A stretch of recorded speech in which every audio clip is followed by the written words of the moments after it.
The Great Contradictor, Chapter 10. Scholar, assimilationist, slaveholder, man of leisure, author, Secretary of State, Vice President. But before Thomas Jefferson took on the role of president, his racist ideas took top position in the minds of many white people, especially as slaves, many of whom were still inspired by the Haitian Revolution, were continuing to attempt insurrection.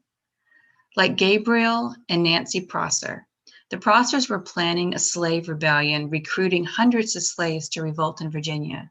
They had it all mapped out, and it was meant to be epic. Hundreds of captives were supposed to march on Richmond, where they would steal 4,000 unguarded muskets, arrest the governor, and hold the city until other slaves arrived from surrounding counties to negotiate the end of slavery and the establishment of equal rights. Allies were to be recruited among Virginia's poor whites and Native Americans. The lives of friendly Methodists, Quakers, and French people were to be spared, but racist blacks, they would be killed. The Prossers took into account the fact that anti-racists of any color were more necessary, more important to their liberation than black assimilationists. And this theory would be proved when the revolt and their covers were blown. The revolt was scheduled for Saturday, August 30th, 1800, but two cynical slaves, snitches, begging for their master's favor, betrayed what would have been the largest slave revolt in the history of North America, with as many as 50,000 rebels joining in from as far away as Norfolk, Virginia. That was all it took for Governor James Monroe to have a militia waiting. Gabriel Prosser was eventually caught and hanged. Game over. Well, not completely, more like game changer. The attempted and failed revolt made slave owners nervous, as it should have. So up from the soil of slavery sprouted new racist ideas to protect white lives. Sending slaves back to Africa and the Caribbean, Thomas Jefferson's idea of colonization was one of them. Lots of people got behind the strategy of colonization, including eventually a delegate from Virginia, Charles Fenton Mercer, and an anti-slavery clergyman, Robert Finley. Finley would take the colonization idea and run with it. He started an organization called the American Colonization Society and wrote the manifesto for it, outlining how free blacks would need to be trained to take care of themselves so that they could go back to Africa and take care of their motherland, build it up, civilize it. But when all this was actually pitched to freed Black people, they weren't for it, not having it. Black people didn't want to go back to a place they'd never known. They'd built America as slaves and wanted to reap the benefits of their labor as free people. America was now their land. This debate, the back and forth of what to do with slaves and free Blacks, was what Thomas Jefferson was stepping into when he became president in 1801. And his response to all the fuss was that he needed to put a policy in place that he thought might actually start the process of ending slavery, ultimately leading to colonization. Wait, but he had slaves. Wait, so did he want to end slavery but not free his own? Wait, was he pro-slavery and anti-slavery? Contradiction could have been his middle name. Thomas Contradiction Jefferson, and that held true in 1807 when, as president, he brought about a new Slave Trade Act. The goal was to stop the import of people from Africa and the Caribbean into America and fine illegal slave traders, yes. Instead, the act turned out to be paper thin and did nothing to stop domestic slavery or the international trade slave. No. Kids were still being snatched from their parents, and slave ships were selling slaves downriver from Virginia to New Orleans, which took just as many days as the trip across the Atlantic. No! And Jefferson, the man who signed this Transatlantic Slave Trade Act, started breeding slaves. No! He and other like-minded slave owners began forcing their men and women slaves to conceive children so that they, the owners, could keep up with all the farming demands of the Deep South. Slaves were being treated like human factories, birthing farming machines. tractors with heartbeats, backhoes that bleed. Contradiction. But by the end of this presidential term, Jefferson had had enough of it all. For real this time, done deal. He was ready to step away from everything, from all the mess and badness of Washington, and return to his home in Virginia, where he could read, write, and think. His notes on the state of Virginia would have been a bestseller if bestsellers were a thing back then, and at this point in his life, he even wanted to be done with the fame it had brought him.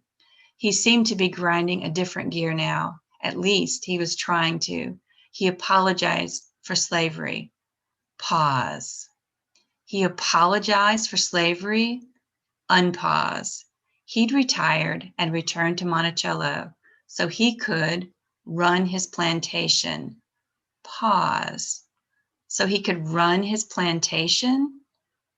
Unpause. He'd expressed remorse for slavery, but still needed slave labor to pay his debts and pay for his luxuries. And on top of that, though he'd grown tired of the anti-slavery fight, which was also pro-slavery for him, he still continued to champion sending Black people back to Africa, and if not Africa, Louisiana. Jefferson had purchased the Louisiana Territory from the French early in his presidency. He'd wanted it to be the safe haven for freed slaves. It was supposed to be a bubble, pronounced cage, for Blacks, where they could be safe and where white people could be safe from their potential response to, I don't know, the whole slavery thing. Colonization within the country, which was like Black people being banished to the basement of the house they'd built under the premise that it was better than sleeping in the street. But the Louisiana Territory got shaky when the question of Missouri came into play. You have to remember that your map isn't the map they were using. The 50 states didn't exist yet, so Louisiana, or as it was known then, the Louisiana Territory, took up the entire middle of the country. It stretched from north to south. It wasn't the boot as we know it now. Trombones and red beans? No. The northern part of that swath of Louisiana was cut into what became the Missouri Territory. Its location, the Missouri part, was almost right smack in the middle of the country, meaning there was a geographical conundrum to be dealt with. Would Missouri be considered a slave state or a free state? Well, the answer is there was a bill passed to admit Missouri into the Union, the North, as a slave state. A man named James Talmadge Jr. added an amendment to that bill that would have made it illegal for enslaved Africans to enter the new state, and stated that all children born from slaves in the state would be freed at the age of 25. The Talmadge Amendment sparked an explosive debate that burned for 2 years. Southerners saw this as a trick to limit the political power of Southern agriculture and mess with their money and leverage in the House of Representatives, and therefore their power. Ultimately, the debate was cooled by another compromise, the Missouri Compromise of 1820. Congress agreed to go on and admit Missouri as a slave state, but they'd also admit Maine as a free state to make sure there was still an equal amount of slave states and free states, so that no region or way of governing felt disadvantaged. Balance. And also to prohibit the introduction of slavery in the northern section of Jefferson's vast Louisiana Territory, his experimental land for colonization, an experiment that seemed unlikely. But Jefferson would never give up on that idea, even as he aged, and even though he didn't really support Finley's American Colonization Society, he still saw the mission as golden. He looked at it almost as if he'd be sending Black people home from camp, smarter and stronger and ready to build, like it was benevolent and maybe even forgiving. Thomas Contradiction Jefferson, who grew up with Black friends, hoped it would all come out in the wash and that slavery would ultimately produce more good than evil. At least that's one side of the coin, the smooth side. The textured side of Jefferson's intention was that he basically believed that sending Black people back to where they came from would make America what it was always meant to be in his eyes, a playground for rich, white Christians. Despite the fact that Africans were brought to this land, enslaved, drained of their abilities and knowledge of growing and tending crops, exploited for their physical might and creativity when it came to building structures and making meals, stripped of their reproductive agency, stripped of their religions and languages, stripped of their dignity, American soil sopping with black blood, their DNA now literally woven into the fibers of this land. I wonder if Black people were thinking, where can we send you all? Back to Europe? Or maybe instead of sending them, they were thinking more about ending them. It wouldn't be long before that choice was made for Jefferson. By the spring of 1826, his health had deteriorated to the point that he couldn't leave home. By summer, he couldn't even leave his bed. So sick, he was unable to attend the 50th anniversary of the Declaration of Independence. Aside from the children he had had with one of his slaves, Sally Hemings, how can you truly love humans you own? Jefferson did not free any of the other enslaved people at Monticello, despite his believing that slavery was morally wrong, cementing once and for all the winner in his struggle between the ethical and the economic.